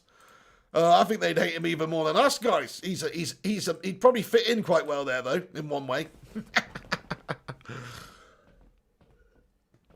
Jonathan Gallagher says, Pig, what's your thought on getting deals in deadline day? That's probably realistic for United. I would say it's probably quite realistic. Just simply because United are a bunch of bottlers at getting deals done quickly. And it's probably quite realistic it'll come down to the last couple of days of the window. Misty Miyagi comments, Man United sell 1.74 million shirts a year. Each shirt is roughly £67. So that's 113 million a year. And Adidas give Man United 75 million a year for sponsorship and 10% of shirt sales. So effectively, they're getting most of that money back then. If it's 75 million a year, that doesn't sound right. No. That can't be right. United aren't getting 75 million a year from Adidas for shirt sales sponsors, are they? No. They're not getting 75 million a year. That must be over the course of a few years, right? Anyway, thank you very much, Matt Rush, for the transfer update, Pig. He says transfer update, Pig. Let's have a look. Thank you very much. So there's that Skriniar business. That is absolutely piss poor. Inter Milan sell Milan Skriniar. If Inter Milan sell Milan Skriniar to Tottenham, they will try to sign Fiorentina's Nikola Milenkovic and Chris Smalling as a potential alternative. Oh, interesting, yes. So we did understand that Inter a few days ago were maybe interested in bringing him in. So there you go. It's possible if Inter Milan sell Milan Skriniar to Tottenham, they will try to sign Fiorentina's Nikola Milenkovic or Chris Smalling as a potential alternative. That's from Di Marzio. Thank you very much for the update there, Matt Rush. You're an absolute top lad. Dejan CFC says, deadline day equals panic buy for you guys. Probably this year, that's going to be the case. Yeah, sadly. It's going to be a panic buy window, probably. Realist AC, hey man, thank you for getting in here with your super chat, buddy. He says, tried dropping a super chat yesterday, but you ended. Hope you're well, by the way. Let's admire how good Fred, Donny, and Bailly were yesterday. Best three yesterday for me. Hey, Realist AC, thank you so much for your super chat there, my friend. Very, very nice of you. Yeah, let's have a little talk about the positives from the game against Luton. We were only playing Luton, but Fred was very good in that game. You're spot on, and I think he is a better option than a lot of what we've got right now. I don't think he's just off the boil, man. You know, we've had enough of Pogba, man. I'd rather have somebody who's proper energetic and committed in there than a lackadaisical, lazy bastard Pogba. And then certainly Bailly at the back was very impressive. I know we're coming up against Luton. We're not coming up against Barcelona here. But Bailly, one-on-one defending, way better in the air than Lindelof as well. He's just a much better defender. Now, he is a bit reckless. At one point, he almost looked like he got injured yesterday because he froze himself around there. He's a dodgy mofo at the back. But he's definitely a better option than Victor Lindelof. I've been saying that for a long time. Bailly is better than Victor Lindelof. We all know that. The only problem with Bailly is he's just a bit of an injury-prone, sort of crazy person. But if you could get that out of him, if you could get him fit for a season, he could form a partnership with Harry Maguire, which could be very good. So that's a great shout, Realist AC. Like, that's what Solskjaer needs to stick with now. There's no way Solskjaer's playing Lindelof against Brighton, is there?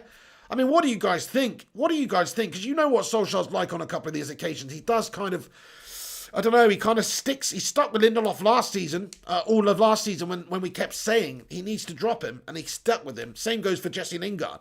So what do you guys think? Smash a 1 in the live chat if you think that on the game against Brighton, Solskjaer's going to play Lindelof and Maguire at the back.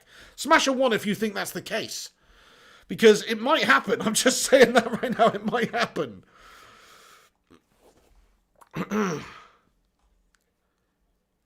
Yeah, Antonio Conte really likes Chris Smalling. Thank you very much. Conte's after Smalling here now, by the looks of it. Inter Milan in for Chris Smalling, it seems like now, with the potential for Milan Skriniar going out to Tottenham. Antonio Conte really likes Chris Smalling. If AS Roma do not complete the deal, Inter Milan could make a move. Very interesting, actually, that one. Thank you, Matt Rush, for the update. Yes, so Chris Smalling may be on his way out to Roma, but if not, if that doesn't materialise, maybe it's just more PR to try and drive up the price again for United a little bit here. Because, look, if Inter are linked with Manchester United, then, of course, maybe Roma might get sort of cold feet, so to speak, about waiting a while, trying to get him for less, so they might bend and pay a bit more money for him. So that might be a possibility. Also, it's understood that Manchester United, there's another update here. This is from a couple of different sources, but MUFC have been keeping tabs on Nicolas Tagliafico as a backup option in case they cannot secure the signing of Alex Telles from Porto. Tagliafico has been told he can leave Ajax this summer for around about £23 million. So quite interesting. Tagliafico is a good backup to have. If that is the case, if that's a legit link, which we discussed in the video this afternoon, it probably isn't. It's probably PR buzz to try and get the deal done with Porto for Telles. But if that is a decent backup option, it's a good option for us. It's not. I would rather Telles at this stage, but I do think Tagliafico is a great option. We've got about 300 of you legends tuning in, but only 150 likes. What's that all about, guys? That means only half of you have liked the video. That's piss poor. Joking. Some of you probably not even logged in an account. Like, some people just watch it, like, lurking in the background with no account. That's what I tell myself anyway. No, but guys, thank you very much for watching this stream, and smash the thumbs up button if you haven't done so already. Get your thoughts and opinions into the comments. I'll be here for a little while longer, shooting the shit, so to speak. Oh my God. Telles and Sancho, after the calamity of a window we've had, is really going to be somewhat of a saving grace. Well, it would be nice. It would be nice, but let's see if we can get Sancho in first, because I'm not 100% sure if that's going to be the case. Right then. There's another link that has just materialised, everyone. There's another link that's materialised. And that link is Manchester United have taken an interest in Burnley's James Tarkowski. Now, I can't really find anything to back this up, so this is just literal paper talk, hearsay shite at the moment. What do you guys think about that? I mean, we need a defender. We need a defender, don't we? So Tarkowski, to me, seems like maybe somebody that United should be looking at. Is he United quality? Is he the answer to our problems? Probably not. But he is a good defender. I mean, he's part of the England setup. Maybe you could get that Maguire-Tarkowski partnership on the go. We understand, I think, was it West Ham are interested in trying to sign him off of Burnley, David Moyes after Tarkowski. We understand they had a £30 million offer rejected earlier on in this window for Tarkowski, with Burnley wanting to hold out for about £50 million. So, you know, I don't know about that one. Yeah, that's right. Palmeria says they want 50 million. Yes, they do. Burnley want 50 million for Tarkowski. They rejected a 30 million bid earlier in the window. It seems like a lot of money to pay for Tarkowski, doesn't it? Ricky Swift says they want like 50 odd million for him. That's an effing joke if you pay that. Absolutely. He's not worth that, is he? That's the problem with Premier League players and getting players off of other teams in the league. It's like nobody's got the incentive to sell, as we're all earning a lot of money from TV deals. And you don't have to sell your players like you used to have to sell your players when you're these lesser teams. So it makes the level playing field much more even, of course. And Tarkowski would be a good player, but he's just not. Nah, yeah, you're right. Adam Black says Maguire and Tarkowski sound shit. It does sound kind of shit. It kind of sounds shit for England as well, you know. Whatever his name is, Tarkovsky then, you know, whatever his freaking name is, however you pronounce it, you know what I mean? Asan Akhtar's in the gaff. What's going on? He says, Woodward have reignited interest in Gabriel Batistuta. Mate, Gabriel Batistuta, he was a player and a half, though, eh? Crikey, what a lad. Those Fiorentina days, man. Oh yeah. Nice one. Inter United says Shitkovsky. Yeah, well, his name would be pretty easy to pun if he had a stinker, wouldn't it? Again, James Twatkowski. First class gamer says, JP, I'm thinking the guy from Snatch. Who's that? Which guy from Snatch? Mr. Melt Deadwood says, Mr. Primot, I reject that comment. What did Primot say? Primot's a legend. What did Primot say here? Primot said, I think the Bacon Brigade should be appointed as the new directors of football. Clearly, Woodward is inept at his job. Clearly, Woodward is some sort of Hunchback of Notre Dame impersonator. So, yes, he is bad at his job. Welsh Red, thank you for stopping by and getting in here tonight. You must be looking at this window going, what the fuck's going on with United? Disco Dave says, just when you think 2020 can't get any more shit, up step Potato Head Woodward's transfer window. So true, it's such a 2020 transfer window, this one, man. Oh my God. If it isn't a 2020 transfer window for United, you're so right. Jeanette Pugh comments, then why give them big contracts? Why would you sit on the bench? Very true, very true. Adam Black says, not even a Man U fan, but yous deserve more than effing Tarkowski. Good shout, Adam Black. We do. He's a good defender. He got himself into the England setup and stuff like that. He is a good defender, but he's not a great defender. And that's what United should be trying to get. We shouldn't be trying to get Burnley players. Don't get me wrong, you can always sign a good gem from somewhere who's ready to take the step up. You can. Fergie used to do it. You still see lots of teams finding gems for not a lot of money, you know. Andrew Robertson cost 8 mil for a recent example, but it can be done. But it's just unlikely that you're going to get as good as a player who's been playing for Burnley for Sean Dyche for all that time. He's a good player though, Tarkowski. Yeah, you can have him if you want to pay 50 million. 50 million will get you Tarkowski.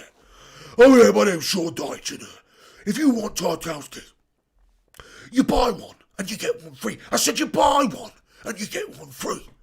So we'll chuck in someone else as well. How does that sound, Ollie? I can just imagine the negotiations. I said you buy one and you get one free. Mark Boots, how you doing? Hassan Akhtar says, if our transfer window was a movie, it would be Nightmare on Elm Street. It would be Nightmare on Sir Matt Busby Way, mate. That's what it would be. It would be starring Eddie Woody Kruger. That's right. Nightmare on Sir Matt Busby Way, starring Eddie Kruger. It sounds like an awesome sketch that I should probably make for a YouTube video for, to be fair. I think I'm going to do that. Thanks for the inspiration, Hassan Akhtar. I'm going to make Nightmare on Sir Matt Busby Way featuring Eddie Kruger. 1, 2, Eddie's coming for you. 3, 4, Woodward's at your door. 5, 6, is he going to sign some players? 7, 8, no, he's going to masturbate. 9, 10, he'll do it again. 11, 12, get on the shelf. You know what I mean? Like, he needs to be shelved, this prick. Freaking Eddie Kruger.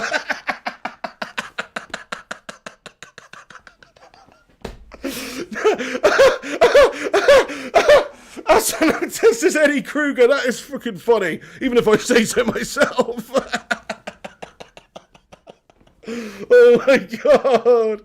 Oh man. DRC Sweeney says Mahrez, Kante, Vidic, Company, Gnabry, Sancho, 8 million from City. Hey, good shout, Darcy Sweeney. There's definitely bargains out there. There's definitely Vidic being a great example for us as well. Spot on. Disco Dave says United's transfer move 28 months later. Absolutely. Matt Rush.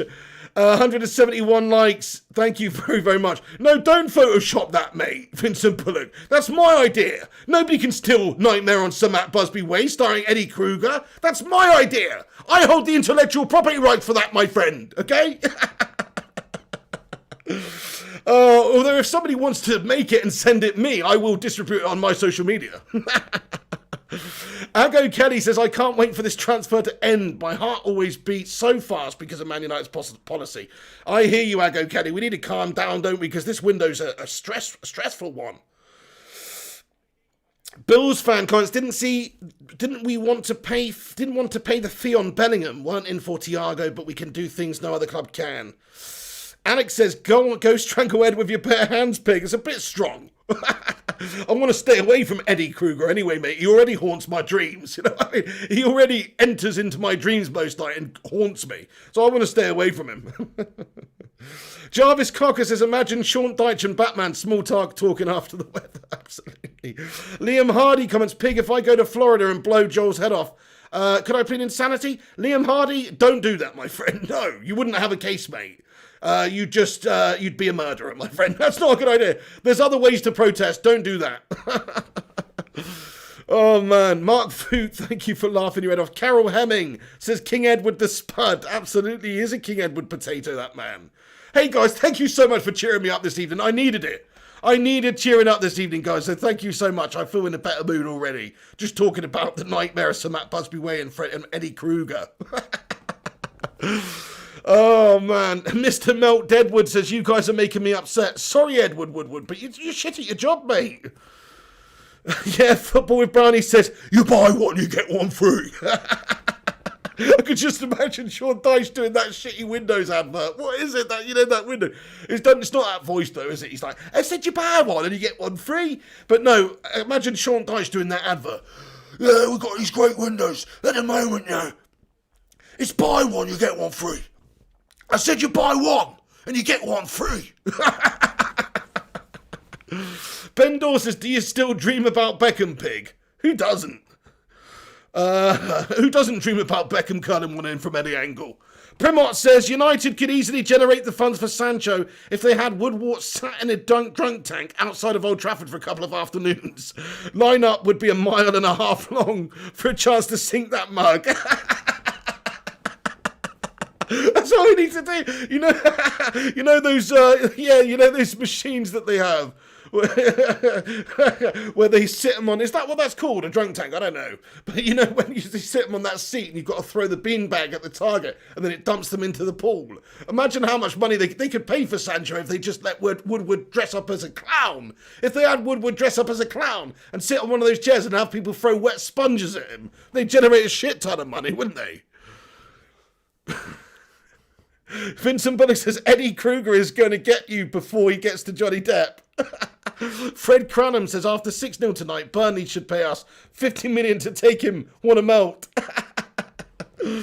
Oh man, Ricky Swift, Rick O'Neill says so sick of this shit now. You're spot on, mate. We're trying to make our own fun here. Showbass Patchicam says Ed Woodward better sell your house before October the 5th. Mate, he's just buying this time to October the bloody 31st or whatever, 30th or whatever it is. Halloween. I forgot what day Halloween is though, guys. It's the 31st, yeah. Ascender says, remember we beat Arsenal 8-2 days. Oh, I remember those days well. Anti comments, will find Ed Woodward regardless if he moves or not. Oh man, Kenny Clough says he needs a Southampton jersey. Matt Rush says we've hit 172 likes. By the way, everyone, if you're just getting in here and you haven't smashed that like button, what is really up with you, honestly? Please do smash that thumbs up button, leave the like rating on the video. That will help us out loads. If you enjoy what we do on this show, if you've got any source of entertainment from it whatsoever, then smash that like button, lads and lasses. Let's see if we can hit 200 likes on this horror show, on this Ed Woodward, on this Eddie Kruger show, on this Nightmare on Sir Matt Busby Way. Let's see if we can. Paul Vanderbeek says, Mr. P, you nutter. Am I a nutter? You're a nutter. Mark Food says, Auntie, I'll come. There you go. You're getting a mob together already, guys. Oh, my Lord. Brilliant stuff. Well, at least we're having a laugh tonight, guys. At least we're having a laugh. Thank you very much for that. Okay, so we've got no more talk to talk about. It's Chris Morning to Roma or Inter possibly on the cards. Alex Tellez deal stalled a little bit. Hopefully they can reignite this over the coming days and get the deal done sooner rather than later. But it'd be no surprise if they wait and hang on and just peter this out to the end of the window to try and get a few million off. Same goes for Jadon Sancho, really. That's the same situation with Sancho. It's just whether or not we go back before the end of the window and try and get him for cheaper and whether or not Dortmund accept that. That's the current situation, guys. It's cash. It's shit. It's cash. That's what's going on. We're supposed to trust the process that they're going to get these players in before the end of the window. But chances are that they're not. Sudipta Chatterjee. How you doing, Sudipta? Comments. Can we get a transfer? Crying eyes emoji. Probably not. Yeah, probably not. Ascender, that's a good one as well. More like the Theatre of Nightmares. It's spot on. That's where the story takes place. On Sir Matt Busby Way, in the Theatre of Nightmares, starring Eddie Kruger. You're spot on, mate. That's where it takes place. This story's right in itself, you know. He's the potato-faced serial killer who haunts your dreams with bad transfers. That's what it is. You know, him and Alexis Sanchez turning up in your dreams, running you around cornfields and stuff like that, chasing you around cornfields. That's what's going on in A Nightmare on Sir Matt Busby Way. So it writes itself. Vincent Bullock says, don't matter where you move, Ed, we will find you. Because Eric is a fucking postman. Love it, mate. I love it. Yeah, well, you're referring to looking for Eric there. Classic. Adam Black says, squeal like a piggy boy. Ilionitis says, Ed Deadwood. Mustafa Abdullahi says, Ed out. Smash a 1 in the live chat if you want Ed Woodward out of this great football club. If you think we need a director of football. Make a stand, guys. Don't buy their shit merch. Don't buy their shit MUTV subscription at this moment in time. You can. If they sign Sancho, don't buy the Sancho shirt. I'm sorry, it might sound harsh, but we need to make a stand. We need to hit them a little bit in the pocket. Maybe convince them enough to sell up. If it's not as profitable for them, maybe they will sell it as an asset because the asset's still going to retain its value. But the profitability of it each season right now, if the fans said no more, it would go. It would go down. And maybe they consider because the asset would still be there. Ascender says, don't fall asleep or you won't see even a transfer news. Thank you very much, Kevin Linney. He says, hi, Pigsy, love the show. Thank you, mate. If you love the show, subscribe to the channel. If you're new to this channel and you haven't subscribed to the channel yet, click the subscribe button, smash the bell icon. That way you'll be notified when we go live. Also, smash that thumbs up button. Cheers, guys. Thank you for that, by the way, matey. Look at all these ones coming in who think Ed Woodward's an absolute deadwood melt. Griffo Chaz says, I'm buying Ed Woodward's house for triple what it's worth. Hey, mate, to be fair, he's probably not going to have an easy time selling that house. This is Ed Woodward we're talking about here. Somebody's going to offer him 1.5. He's going to say, nah, we want 2 mil for it. They're going to say, okay, we're going to come back at 1.7. He's going to say, nah, we still want 2 mil for it. And they're going to say, okay, we're coming at 1.8. And he's going to say, nah, we still want 2 mil for it. You know, you get the point. He's a freaking negotiation twat. That's the point I'm making. Liam Harney says, Pig, can I get the home shirt, please? Look, man, you can get the home shirt. Look, I'm not your daddy. If you want to pay the money and give the money to the Glazers right now, that's up to you. But I personally suggest maybe looking at alternative avenues. That's what I'm saying. I'm not saying steal it. No, that's not what I'm saying. I'm saying alternative avenues for getting these shirts, if you know what I mean. Nice one, Steve Nichols. Thank you very much for that, Steve. He says 13 to go to 200. Get in there. Come on, my son. We can do it. Put your back into it. Carol Hemming says 111111111. Oh, yeah. Ed Woodward's a clown. That's for sure. Mr. Melt Deadwood says, I want 2.5 million for my house. Who wants to buy it? Mate, you are truly a melt, Mr. Deadwood, I must say. Like, if I could say one thing, that's the thing. Okay, here we go. Here we go. This is a good game. Let's play this game to end this video on. Jimmy Marsh could shout. Lee Fowler, nice one. Hey, shout out Lee Fowler's daughter, Deanna Fowler. Great name. What a lovely name. Deanna Fowler or Diana. Diana. It's not Diana with an E, is it? It's Deanna. Deanna Fowler. Happy birthday tomorrow. She's 18. Everybody stick a birthday cake emoji in the live chat for Deanna Fowler, who's celebrating her 18th birthday tomorrow. Have a cracking time, Deanna. That's awesome. Thank you, Lee Fowler, for getting in there. Asan Actor says, I can get replica shirts. No money to the Glazers. Asander says, Woodward saves money for his retirement days, man. Let's agree on that one. Spot on. Yeah, spot on. Welsh Red says, today's transfer news is no transfer news. G Wolf says, happy birthday, Deanna Fowler. Get in there. Mr. Miyagi with the birthday cake. Disco Dave with the birthday cake. Primos says, get in there, D. Ryan Berberspin with the birthday cake. G Wolf with the birthday cake. Tusha Meta says, today is my mother's birthday too. I hope we sign some bread. Everybody also stick a birthday cake in the live chat for Mrs. Meta. For Mrs. Meta, who it's her birthday today. Tusha's mum, everybody, happy birthday, Mrs. Meta too. And happy birthday to Deanna Fowler. Get in there. Mark Voot says, big girl now, absolutely. 18, adult, that's mental. Ellie says, happy birthday to your daughter. She's my birthday twin. Wish I was turning 18 though. Ellie, it's your birthday tomorrow. You kept that one quiet. Everybody, stick a birthday cake emoji in the live chat for the mod Ellie as well. Not just a mod, a legend Ellie of this channel. It's her birthday tomorrow. Stick it in there. That sounded wrong. Stick your support in there. And wish her a happy birthday, folks. That is absolutely sick. Happy birthday for tomorrow, Ellie. You doing anything nice for it? Or just chilling? Oh, yeah, you're still not very well, actually, are you? So probably not a lot, I'm guessing, if you're just in bed, ill. That's not good. She says, no, I'm 35. Oh, that is not too old, Ellie. That's not too old, Ellie. You know, I'm 33, you're 35. That's not too old. We're still in our primes. We're still just about in our primes, you know. Lynette Giggs says, happy birthday, Ellie. Paul Vanderbeek with the cake. Palmerius, Ricky Swift, Primot. It says, Ellie, you stinker. Happy birthday, darling. Mr. Miyagi, happy birthday, Ellie. Kelly Clough with the birthday cakes ×3. JP with the birthday cakes and the love heart. Ellie says, thanks, guys. Yeah, I'm quarantined. Oh, no. Birthday quarantine. Can you imagine it? Let's just hope you don't dream about Eddie Kruger. That's the last thing you need is Eddie Kruger coming into one of your dreams, you know what I mean, on your birthday. Thank you, guys. Showbass Patchacan with the donuts, ice cream, and pizza. Yes. What a great community we've got here, though, by the way, everybody. Seriously, this is a brilliant community. I'm pretty proud of what I built in this channel, actually, just in terms of the community we've got. This type of people we've got, the awesomeness of everyone, how nice you all are, how much banter we all have, how much interaction we all have, how much fun we all have, how much jokes we all have. I love it, guys. I love this community, you know. So it is pretty awesome. I just want to say thank you for being a part of the community. Whether you've been a part of this community for a long time or a short time, just thank you very much for being a part of the community. And if you are not part of the community, why the hell not get involved in this great community? Look at all these legends in it. Come on. Brendy B, Ellie, Carol Hemming, Paul Vanderbeek, Alan Black, Illy United, Vincent Bullock, Mr. Melt Deadwood, Ellie, Nicholas Critchlow, Edgar Tasinga, Paul Vanderbeek, JP, Kevin Linney, Mark Voot, Showbus Patchicam, Plymouth, Welsh Red, Asan Akhtar, Vincent Bullock, G-Wolf United, Tushar Meta, Disco Dave, Zeki Kaji as well. I'm good, Zaki, sorry. I'm good, Zaki Shachi. That's it, Zaki Tachi. It's a tough name to say, Zaki, but I like it. I'm good, how are you doing?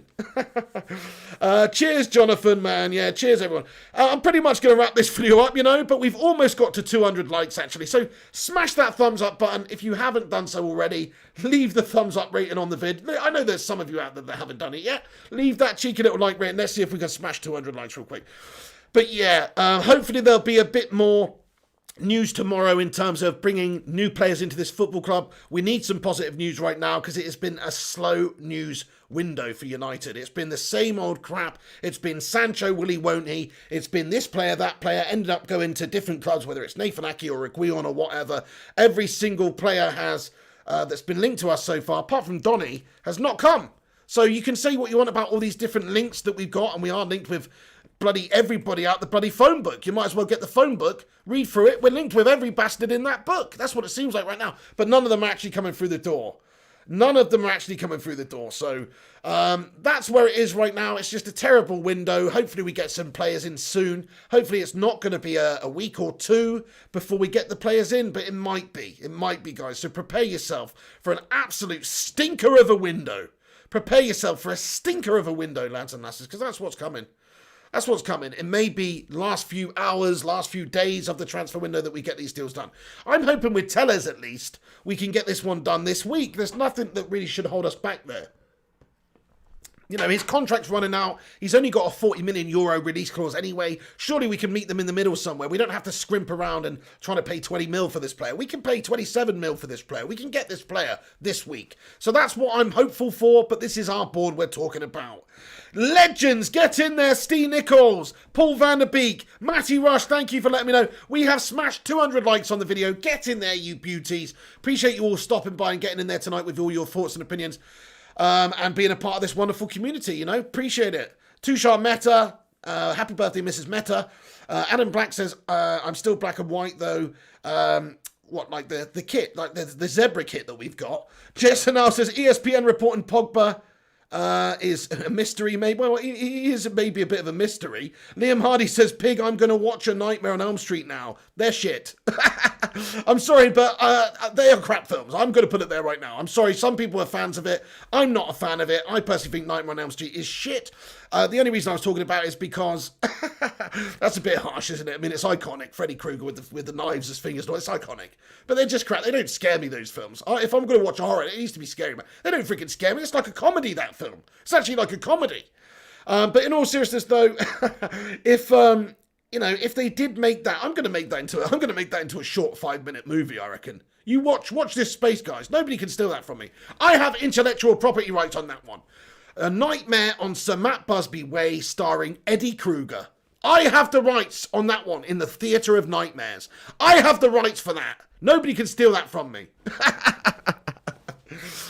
Oh, hey, that's a good one, JP. He says Hellraiser. Well, that's it. That's what the other Glazers are like, man. We've got bloody Pinhead up top. We've got freaking Pinhead up top as the Glazer. That's right. That's right. We've got Eddie Kruger and Pinhead running our bloody gaff. Oh, no.